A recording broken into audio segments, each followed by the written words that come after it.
ఒక్కసారి కూడా బైబిల్ చదవలేదంటే ఏం ఉపయోగం? ఈ పిల్లలు మొత్తం డాక్టర్ చేయాలి, ఇంజనీర్ చేయాలనుకుంటున్నావా కదా? ఇది లేకుండా మనం దీవించబడతాం. ఇంకా మన బతుకులు మారడానికి ఆశీర్వదించబడతాం. కారణం ఏంటో తెలుసా? మన దేవుడికి ఇవ్వాల్సిన విలువ ఇవ్వట్లేదు, దేవుడి పరిశుద్ధ గ్రంథానికి ఇవ్వాల్సిన మర్యాద ఇవ్వట్లేదు. ఈరోజు మీకు చదువు రాకపోనమ్మా, అందరూ వాడి స్మార్ట్ ఫోన్లే.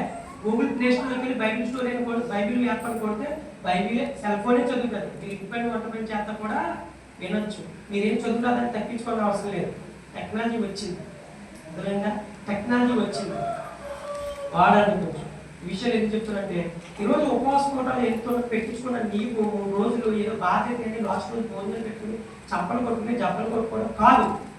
ఈ ఉపవాస పూటతో నేను ఇది ప్రారంభించాను. ఆమె గట్టిగా చెప్పండి. ఆమె అంటే ఏంటి? ఇది జరగద్దా? ఎంతసేపు దేవుడి నుంచి ఆశీర్వాదాలే తప్ప దేవుడు నా నుండి ఏమి ఎక్స్పెక్ట్ చేస్తున్నాడు మాత్రం వద్దు. మనకి ఆ దేవుడు నా నుండి ఏం ఆశిస్తున్నాడు, ఏం కోరుకుంటున్నాడు అది మాత్రం వద్దు.